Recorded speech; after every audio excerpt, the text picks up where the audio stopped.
Hello everyone, and welcome to another game release preview here on Expat YouTube Gaming. Be sure to hit those like and subscribe buttons to get notified whenever I drop a new video.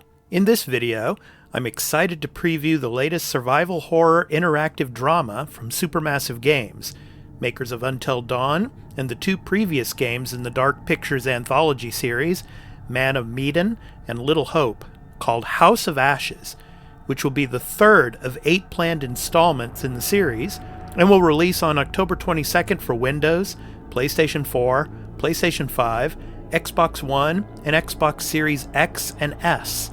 ofAshes is releasing just in time for the Halloween slate of horror titles gamers will be delving into in the coming days. I would now like to go over some of the gameplay and development background, which I am citing from the Wikipedia page on ofAshes. Similar to its predecessors, the game is an interactive drama. The player controls 5 characters who are trapped under an underground Mesopotamian temple during the 2003 Iraq War, where they are stalked then hunted by monsters awoken by the chaos. Throughout the game, players need to make different decisions which can have long-term consequences as they influence how characters perceive each other and the course of the narrative. All 5 characters can survive or die, depending on the player's decision. As a result, the game has multiple endings. ofAshes introduces several gameplay changes. The game camera is no longer fixed and is replaced by a 360-degree player-controlled camera. Each player character is also equipped with a tactical flashlight on a specific firearm, which can be used to illuminate dark areas and discover new paths. The game also introduces various difficulty levels for the quick-time events. The game features 4 main modes. In addition to the main theatrical mode, players who pre-order the game also gain access to the Curator's Cut, which allows players to experience a story from the perspective of another character. Shared Story and Movie Night, the 2 multiplayer modes from the previous games, also return in ofAshes. Developer Supermassive Games listened to players' feedback and introduced various gameplay changes, such as overhauling the camera system and introducing various difficulty levels. The game would also be less linear when compared to Little Hope.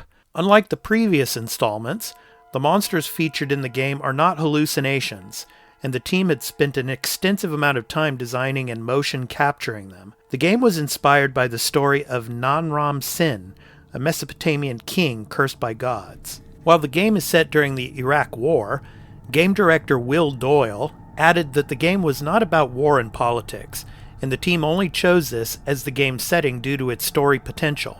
The team consulted Arabic and military specialists during the game's production to ensure that their depiction of the setting is authentic. The team believed that using the war as the setting helped build interesting dynamics and tension between the 5 central characters. Supermassive approached Ashley Tisdale to play the lead role early during the game's development, and Tisdale agreed to provide her voice and likeness to the character as she felt that the project was outside her comfort zone. To conclude, I highly recommend giving this game a full playthrough at least 2 or 3 times like the previous titles. It's always interesting to see how the game ends by playing in a different style and treating characters differently. If any of you are a fan of Until Dawn and liked Man of Medan and Little Hope, ofAshes should be on your radar. At $29.99 US, this game is well priced at release for the replay value it will bring, as well as several hours of pondering the life or death choices you will make throughout the game. Before I end this video, I want to let you all know that I also have a channel called the Arena Citadel that is dedicated to providing content related to entertainment and pop culture at youtube.com/thearenacitadel. So be sure to check it out and subscribe there as well if you enjoy the content. My podcast, dedicated to video games and game industry related news, called The Arena, a multi-platform gaming news podcast, goes up in early access on Saturdays at patreon.com/thearena_podcast for patrons, and on all free podcast services, as well as on YouTube here on Expat YouTube Gaming the following day on Sunday. So please check that out as well. Thank you all for taking the time to watch my videos and support the channel. This is Expat. Take care, everyone. Peace out.